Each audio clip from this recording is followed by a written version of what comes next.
नमस्कार, नवीन न्यूज में आपका स्वागत है। पटना में मुख्यमंत्री नीतीश कुमार ने 1159.84 करोड़ रुपए की विकास योजनाओं का शुभारंभ किया। इस दौरान उन्होंने बिहार का पहला केबल सस्पेंशन ब्रिज भी जनता को समर्पित किया, जिसे उत्तराखंड के प्रसिद्ध लक्ष्मण झूला के तर्ज पर बनाया गया है। और यह सस्पेंशन ब्रिज पुनपुन नदी पर 82.99 करोड़ रुपए की लागत से बनकर तैयार हुआ है। 17 परियोजनाओं के शिलान्यास और उद्घाटन के साथ सीएम ने बिजली, सड़क और पर्यटन से जुड़ी सुविधाओं को और मजबूत करने का भरोसा दिलाया।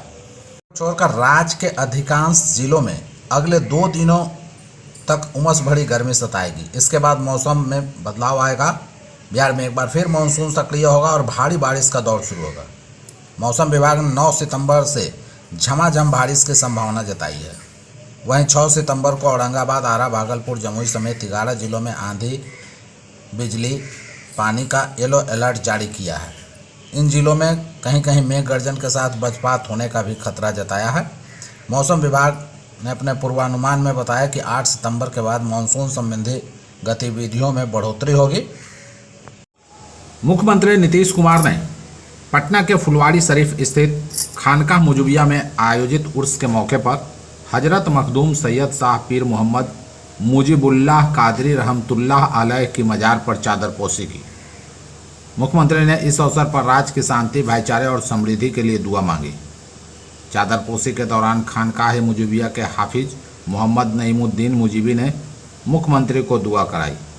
मुख्यमंत्री ने कहा कि बिहार की जनता भलाई और राज्य के विकास के लिए वे लगातार प्रयासरत हैं और इस पावन अवसर पर उन्होंने विशेष रूप से अमन और तरक्की की दुआ मांगी।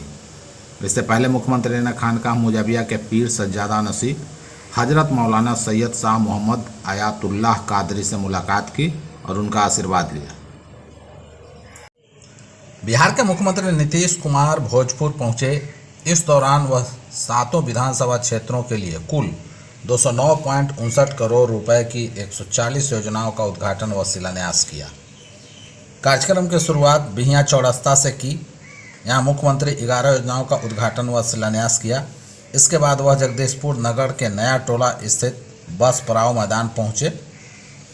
यहां वह योजना एवं विकास, पंचायती राज, नगर विकास एवं आवास, शिक्षा, ग्रामीण कार्य, स्वास्थ्य, अल्पसंख्यक कल्याण, अनुसूचित जाति जनजाति कल्याण सहित करीब 1 दर्जन विभागों की योजनाओं का लोकार्पण व शिलान्यास किया। साथ ही विभिन्न विभागों की तरफ से लगाए गए स्टॉलों का निरीक्षण किया और लाभुकों से सीधा संवाद भी किया। इस दौरान जीविका दीदी, सामाजिक सुरक्षा पेंशनधारी, मुफ्त बिजली बिल योजना के उपभोक्ता, आवास योजना के लाभार्थी, आशा कार्यकर्ता, किसान सलाहकार और पीडीएस दुकानदार भी मौजूद थे। लाभुकों को सांकेतिक तौर पर चेक भी दिया गया।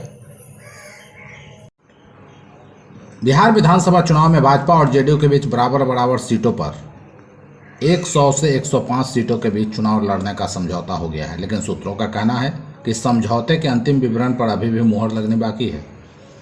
इसकी वजह है जदयू का भाजपा से कम 1 सीट ज़्यादा पाने पर जोर। एनडीए सूत्रों के अनुसार सीटें के बंटवारे पर अंतिम चर्चा आगामी सप्ताह में होने की संभावना है, जब गठबंधन के सांसद और वरिष्ठ नेता 9 सितंबर को होने वाले उपराष्ट्रपति चुनाव में मतदान से संबंधित प्रशिक्षण शिविर में भाग लेने के लिए नई दिल्ली जाएंगे। बीजेपी के एक शीर्ष नेता शहर में विभिन्न अन्य कार्यक्रमों में भी नेताओं की मेजबानी कर सकते हैं। सियासी जानकारों की माने तो जेडीयू ने प्रतीकात्मक सियासी चाल चल दी है। जेडीयू का साफ कहना है कि बिहार विधानसभा चुनाव नीतीश कुमार के नेतृत्व में फाइट किया जा रहा है। लोकसभा चुनाव में मोदी का चेहरा था, उस वक्त जेडीयू ने कुछ नहीं बोला। अब नीतीश कुमार की बारी है। बिहार विधानसभा चुनाव 2025 के मद्देनजर एनडीए के सभी दल एकजुट होकर तैयारियों में जुटने का दावा कर रहे हैं। इस बीच राष्ट्रीय लोक मोर्चा के राष्ट्रीय अध्यक्ष उपेंद्र कुशवाहा ने अपने सहयोगियों को चेताया है। पटना के मिलर स्कूल मैदान में आरएलएम की रैली में कुशवाहा ने कहा कि पिछले लोकसभा चुनाव में सेल्फ गोल के कारण एनडीए कुछ सीटों पर हार गया था। यह गलती आगामी विधानसभा चुनाव में न हो, इसका ध्यान रखना होगा। उपेंद्र कुशवाहा के इस बयान से राजनीतिक पारा गर्म हो गया। कुशवाहा के बयान से एनडीए के अंदर भीतरघात की चर्चा होने लगी है। लोकसभा चुनाव 2024 में कुशवाहा ने काराकाट लोकसभा सीट से एनडीए के उम्मीदवार के रूप में चुनाव लड़ा था, मगर उन्हें करारी हार का सामना करना पड़ा। इस सीट से महागठबंधन से चुनाव लड़े सीपीआई माले के प्रत्याशी की जीत हुई थी। हालांकि उपेंद्र कुशवाहा की हार की वजह राजाराम नहीं बल्कि भोजपुरी के सुपरस्टार पवन सिंह थे। बिहार में विधानसभा चुनाव की रणभेरी बजने वाली है। बताया जा रहा है कि अगले माह चुनाव और काउंटिंग की तारीखों का ऐलान निर्वाचन आयोग की ओर से किया जा सकता है। उससे पहले एनडीए और इंडिया गठबंधन के दलों का विरोधियों पर सियासी हमला तेज हो गया है। नीतीश कुमार की पार्टी जदयू ने नेता प्रतिपक्ष के नाम को डिकोड कर राजनीतिक तापमान बढ़ा दिया है। इससे पहले तेजस्वी यादव ने बार बार नीतीश कुमार को बीमार और कमजोर बताया था। जदयू के मुख्य प्रवक्ता नीरज कुमार ने सोशल मीडिया हैंडल पर एक पोस्ट डालकर तेजस्वी यादव के नाम के एक एक लेटर को डिकोड किया है। इस पोस्ट के जरिए नीरज कुमार ने नेता प्रतिपक्ष को स्वार्थी, घमंडी, भगोड़ा, अयोग्य, जलनखोर, बेकार जैसी उपमाओं से नवाजा है। जदयू प्रवक्ता ने तेजस्वी यादव पर कर्पूरी ठाकुर को अपमानित करने का भी आरोप लगाया है। तेजस्वी यादव का अहंकार चरम सीमा पर है। किसी ने जननायक की उपाधि उनके नाम के साथ लगा दी तो तेजस्वी यादव या उनके पिता लालू प्रसाद का कोई बयान नहीं आया। अब उन्हें इस नए नामकरण के साथ चुनावी मैदान में आना पड़ेगा। बिहार को अब काम चाहिए, ड्रामा से काम नहीं चलेगा। इससे पहले बिहार के सियासत की बीड़ी सुलग गई थी। 2 दिनों तक बवाल मचा रहा। दरअसल जीएसटी रिफॉर्म के बाद कांग्रेस पार्टी की केरल यूनिट ने बिहारियों की तुलना बीड़ी से कर दी थी। एनडीए के दलों ने इसका पुरजोर विरोध किया। यहाँ तक कि तेजस्वी यादव ने भी माफ़ी मांगने की बात कही।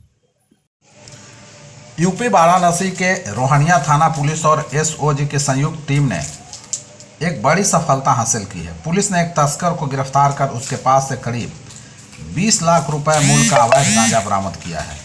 इस कार्रवाई के बाद पुलिस अब पूरे रैकेट का पता लगाने में जुटी हुई है। अधिकारियों का कहना है कि तस्कर से पूछताछ कर इस नेटवर्क में शामिल अन्य लोगों तक पहुंचने की कोशिश की जा रही है।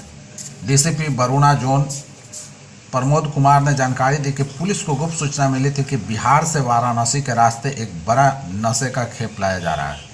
सूचना के आधार पर छापेमारी की गई। इस दौरान पुलिस ने एक 4 पहिया वाहन की जब तलाशी ली तो उसमें से 97.976 किलोग्राम अवैध गांजा बरामद हुआ।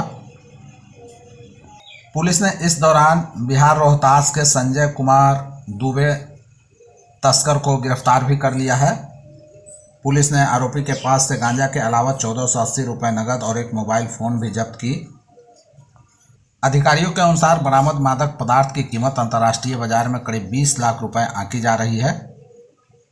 इस मामले में पुलिस गिरफ्तार तस्कर से पूछताछ कर रही है और उसके नेटवर्क की जानकारी जुटाई जा रही है। पुलिस का मानना है कि इस खेप के पीछे एक संगठित गिरोह सक्रिय है जो बिहार से यूपी तक और उसके आसपास के क्षेत्रों में नशे की आपूर्ति व्यापक पैमाने पर करता है।